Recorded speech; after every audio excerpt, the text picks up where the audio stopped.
Welcome to the Stage Time Podcast, where we talk to comedians about Hallmark experiences in their comedy careers. My name is Travis Valle. I'll be your host.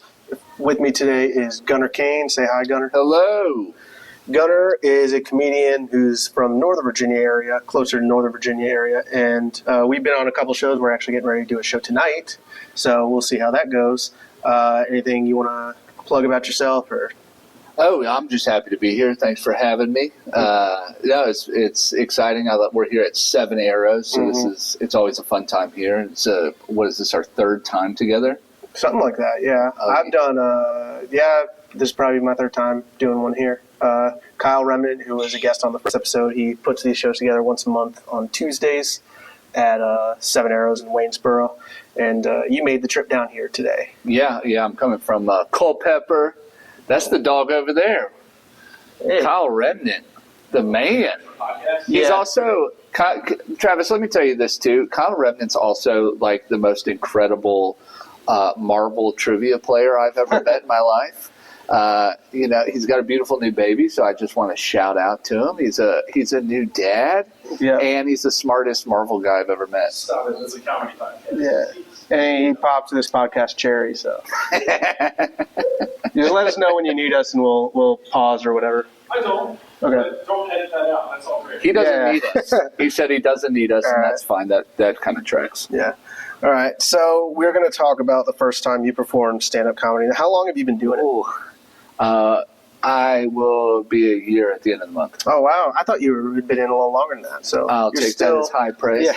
You're still relatively new, I'd say. Oh, yeah. I'm a baby at this. Nice. So we'll start off kind of early. What got you interested in stand-up comedy in the first place? Yeah, so I have always had this interest in stand-up comedy. I've always loved watching stand-up. I always thought they were the coolest people, and I always wanted to try it. I always like to goof around and make people laugh. It's one of the best feelings I've ever had in my life. Oh, yeah, definitely. Making people laugh, whether that's a group or friends. And, I always thought it was kind of this something that celebrities did on the side. So it wasn't anything that I thought I could get into. You know what I mean? It is one of those things. I think when I was a kid, I probably thought, because I see these people in movies, and there wasn't a lot of stand-up published or broadcast. So it's like you see these people in movies and you're like, oh, and they also do stand-up comedy. That's when exactly it's not the reverse, the actually. Yeah. They start off doing stand-up and they get recognized. Yeah. So I was like, well, I'm not a TV star. I'm not a movie star. Yeah. I'm not, the super famous person. So I'll never get into stand-up. But I always loved watching it. And, a year and a half ago, I was really like, I'm going to try this out. Right. Okay. And I got pushed, and here I am. Did you have any specific comedy influences? Was there a comedian that you particularly admired? Or I always gravitated towards Bernie Mac, to be honest. I loved Bernie Mac. Bernie Mac show. Yeah, I loved the king of comedy, and it's just I would just really deep dive. So I don't know if I have a real influence. It's just I just love to make people laugh. I don't know that I have a specific style yet either. So it's hard to kind of pinpoint. But yeah, I mean Bernie Mac, Martin, just really like Steve Martin, or Martin Lawrence, both actually. Okay. This might be a hot take. Chevy Chase was hilarious to me, and I used to watch a lot of In Living Color. I used to watch a lot of Saturday Night Live, and so it was just that being silly, being funny that I always wanted to be. I always wanted to be funny and fun and have a good time all the time. In Living Color wasn't something I learned about until much later, like when it was, I guess, in syndication, when all those people had become big. Like, I didn't know that was a thing that existed, but was it Jim Carrey, Jamie Foxx, and the Wayans? It was a crew. It was a crew. Actually, for me, Mad TV was the one I found out later. I love that. I love Mad TV. Oh, yeah, a lot of people, not as many people from Mad TV went on to be huge, like SNL people, but right. I argue that Mad TV was better than Saturday Night Live. Mad TV was so good. At least in the 90s and early 2000s when it was kind of... Yeah, definitely for making characters, Mad TV was really elite. And to be fair, they don't have to do it live. So right, yeah, that is true. But there's a lot of guys who, got big from that. So... what made you try stand-up comedy for the first time? You mentioned that something kind of pushed you. What was that push? Yeah, so I had kind of learned that this is just, an everyday, any man, any woman, anybody can do this, right? And I always knew the term open mic, but I think I always equated that to music. And so I found that there were open mics near me for comedy. And, I was telling my wife, I said, hey, I really want to try this. And I'm also a big, if I have an interest in it, I just want to dip my toes in. And if it's fun, I'm going to keep going. If it's not fun, at least I can say I did it, right? Yeah. And so for Father's Day, she actually gave me a book called Don't Wear Shorts on Stage. And she's like, hey, check this out. And a lot of people break that rule, I think. Yeah. And well, it's funny you say that because I just did for the last episode, depending on when this airs, but I reviewed one of my old stand-up comedy, one of my very first stand-up comedy videos, and so I'm kind of reacting to it. I fell into that whole, internet craze, I guess. Yeah. But I was wearing shorts, and I was like, one of the things I probably wouldn't do now, I wouldn't wear shorts. Yeah. It's an open mic, so it wasn't that bad, but definitely for a paid gig, I'd try to keep pants on. And I got that advice, too. That's good advice. Basically, anytime you're in public, just keep your pants on. Yeah. Good point. I forget who gave me that. It might have been Colby, who we're performing with tonight. He might have mentioned that whole thing about shorts, because he said, I think it was Colby who said he was at a show where the producer of the show didn't let one of the comedians perform because they were wearing shorts. Yeah. It's like, you're not getting on stage. It's like golf courses that won't let you go on if you're wearing white socks. Is that a thing? Feels like. That is a thing. That's a big thing. Colby Knight, by the way, another dog. Yeah. Hopefully he'll be on the podcast at some point soon.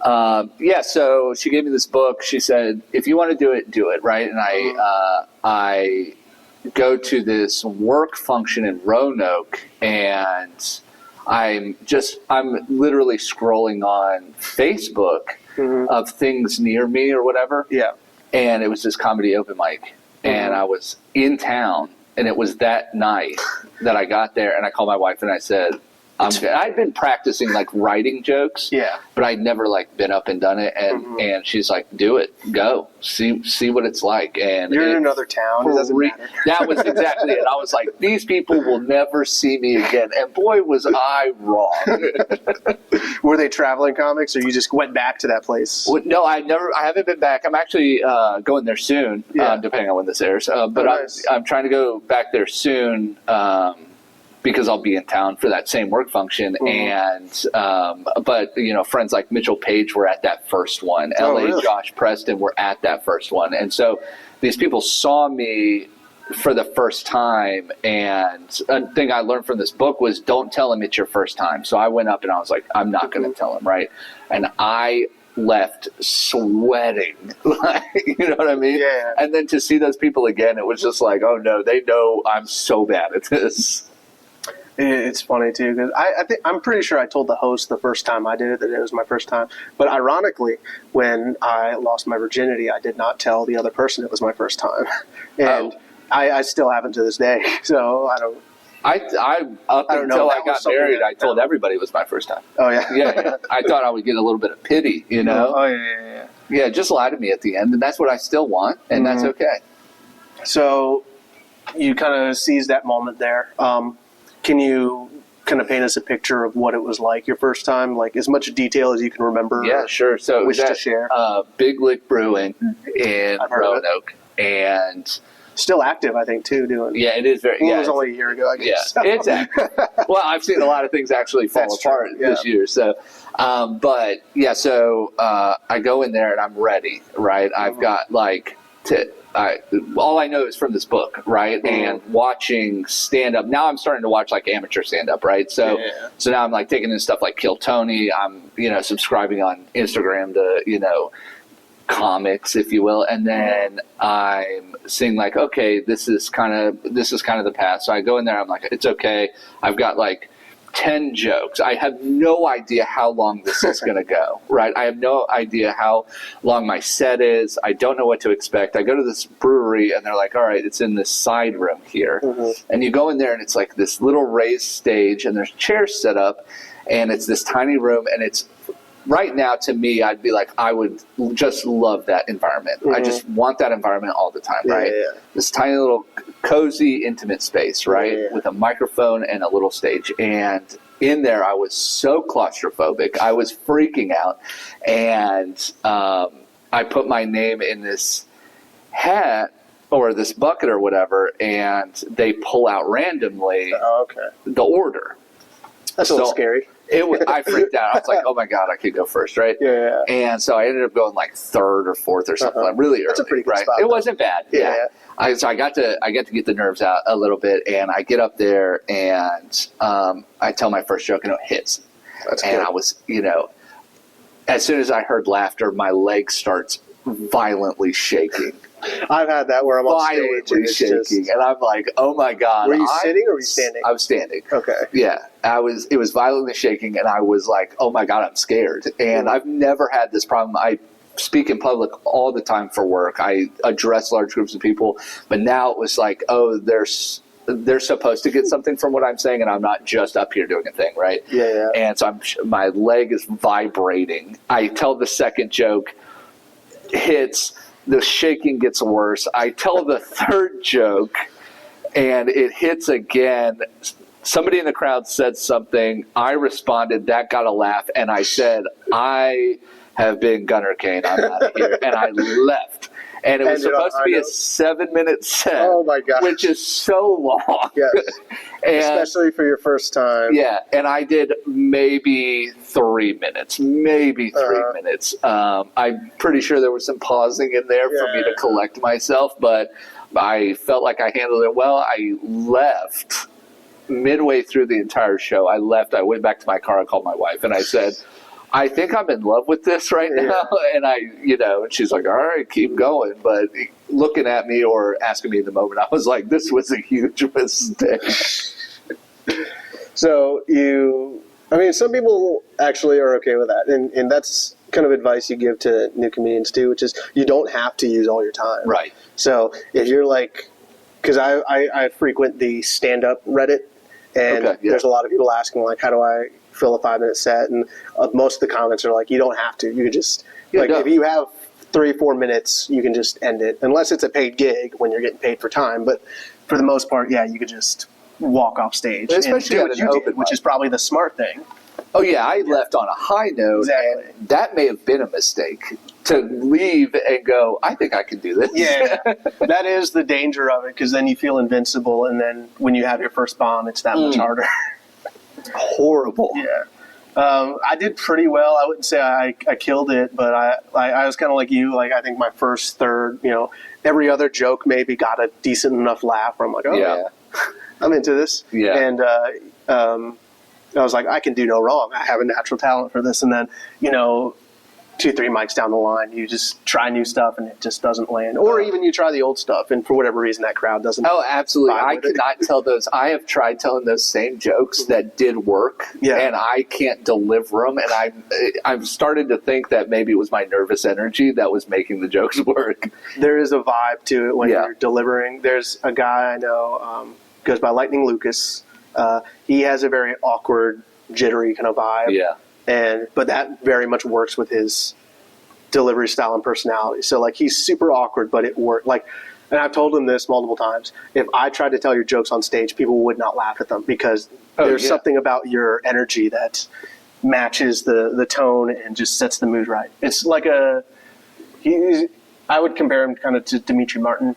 Oh, yeah. So it's that kind of thing. I could never tell a Dimitri Martin joke. Yeah. You kind of hope, though, that your jokes can't be told by somebody else to get the same laugh. You want to have a unique style that it takes time to grow into. Because the first time I did it, I was very much trying to copy another comedian. Yeah. And it came off, it was Anthony Jeselnik, and he's a very dry delivery comic, and he's got his own kind of voice and cadence. And when I tried matching that, I just sounded like a robot. Yeah. So, the jokes for the most part would land, but looking back, I'm like, I don't want to do that. Yeah, that's not me up there. Yeah.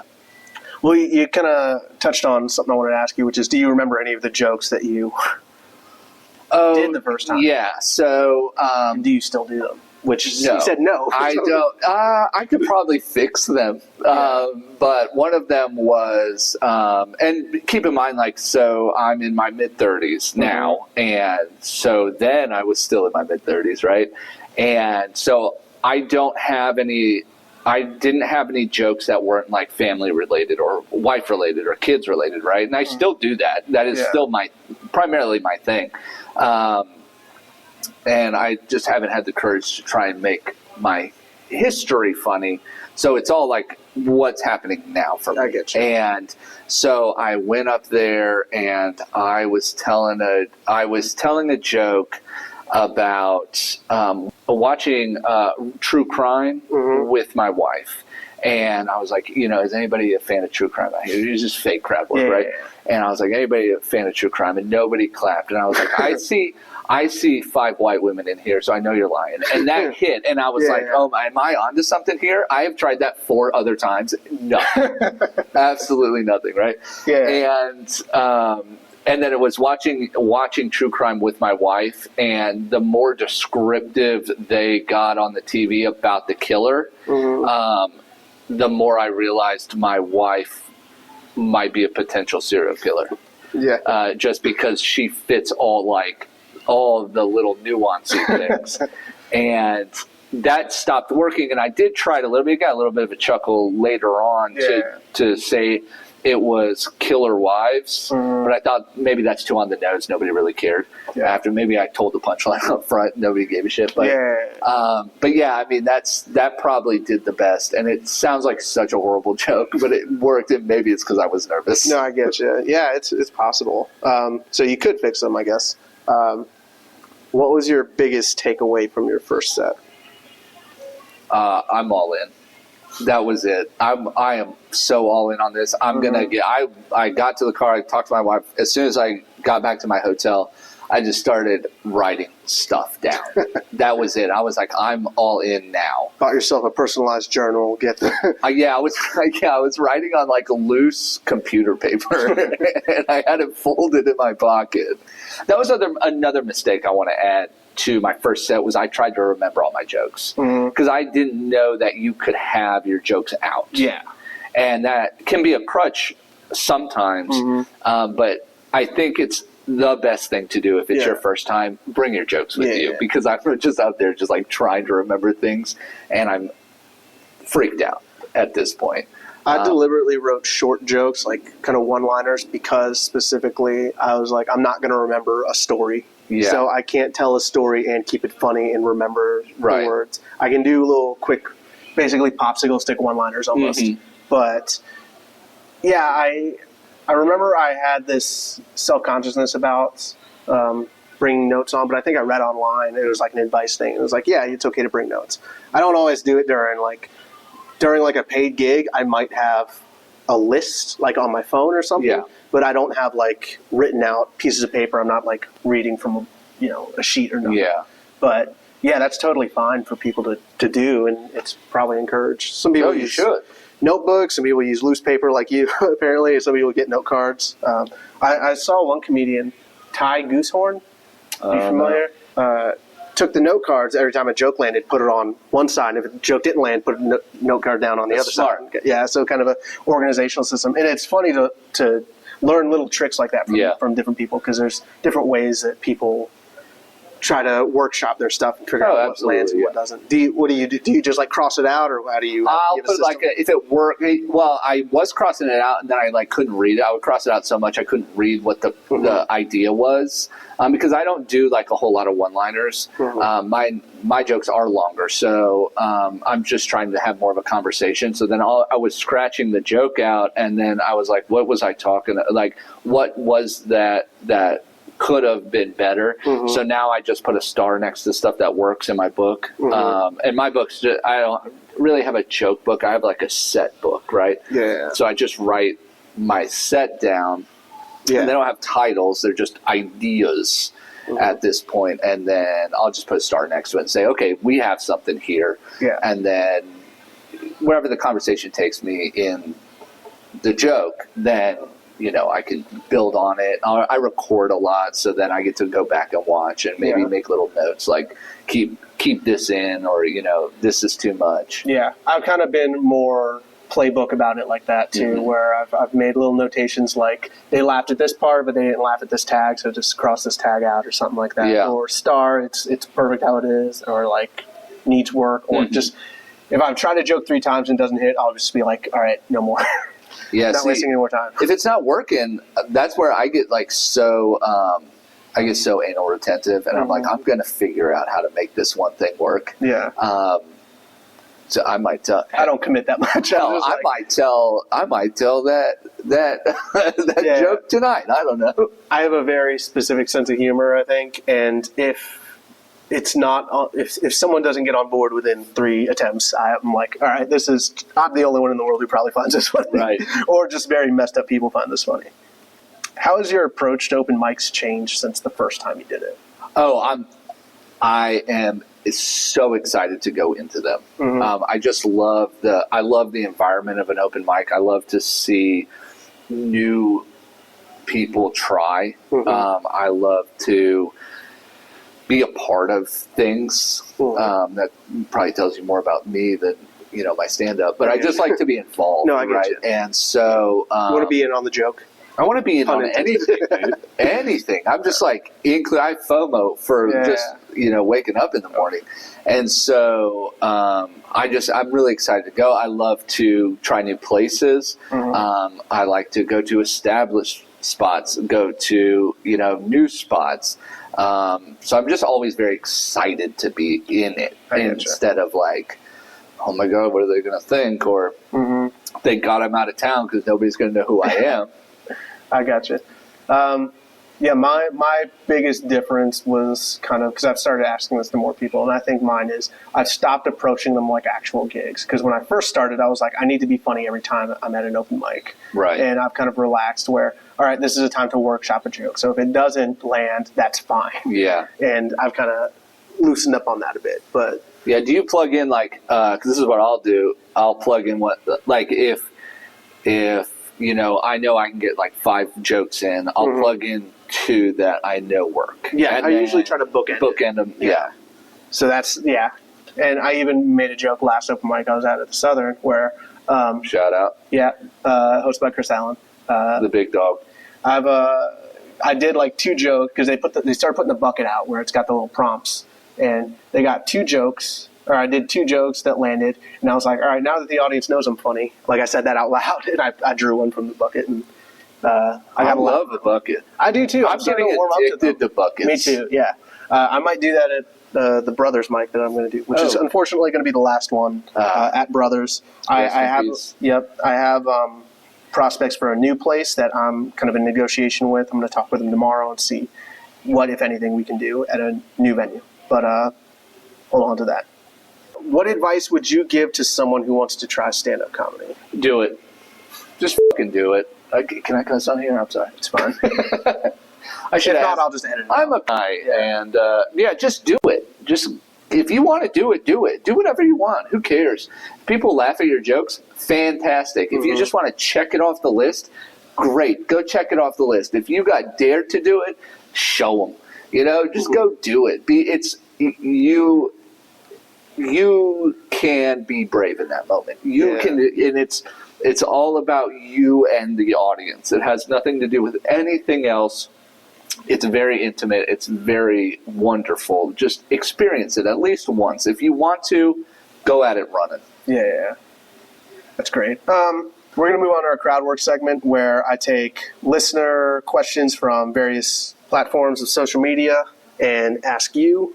Bear in mind, I threw this out a while ago, so these kinds of questions are kind of old, but I'm going to throw one at you. Yeah. Jamar Harris on Facebook said, how long has Gunnar Cain been teaching PE, sex ed, DARE, and driver's ed? Yep, 100%. I never taught DARE, sex ed, or what was the other one?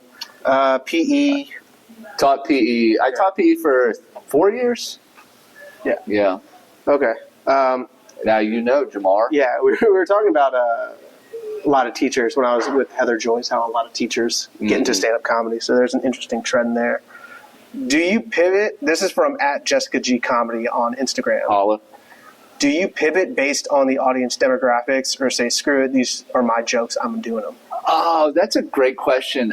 Sometimes, so like I do think sometimes that's a veteran move, where if I really want to work on the wording sometimes, then I'll just say it. Sometimes I get tripped up over words, but I will lean. I'll lean to the demographics. I might break off a little bit. If it's a younger crowd, I might break off a little bit and try and mess with them. If it's an older crowd, I might try and relate as much as I can, or just stick with it. I think it depends. It depends on your comfort level. It depends on the joke. But I think there's always room to pivot. But I think you also have to be experienced enough to be able to pivot well. And so sometimes, for me at least, I don't always have that space where I know that it's time to pivot. Does that make sense? Yeah, I get you. It does take a lot of practice, and sometimes you have a set and you're like, I've already planned this out. I need to go through. A few times I've tried to pivot, but usually, I usually don't, I think. I think I'm just like, you're either going to like this or not. That's just kind of how I'm going to go. Like, I understand I've read the room, but I'm just like, I've already prepared this, so I'm going to do it. And you can either laugh or don't. Sometimes I'll I might riff a little bit on the reaction to what I'm saying. And that's always good too. That helps out. Yesterday, I just told somebody they were gross for how they responded, and that got a laugh. And so you can just throw in these little things based on the crowd. But I do think that takes a little bit of experience that I might not have right now. All right. Well, thank you so much for talking with me. Dude, do you want to blast? Yeah. Do you want to plug anything? Yeah, absolutely. Check me out. Twitter. I'm not on iTunes. I used to be. I used to do the thing. But Twitter, Instagram, TikTok. I'm at Gunnar Cain Comedy. Thank you, everybody who came out to the Don't Tell show. It was in Charlottesville. It was a blast. I appreciate all your standing ovations for me. And all my dates. It sounds way too professional for me. All my dates are listed on my Instagram, pinned right at the top, so you know where to hunt me down or avoid those days. Oh yeah. Well, thank you. Any last words? Just fucking do it. Go try it. All right. Thank you so much. Thank you, buddy.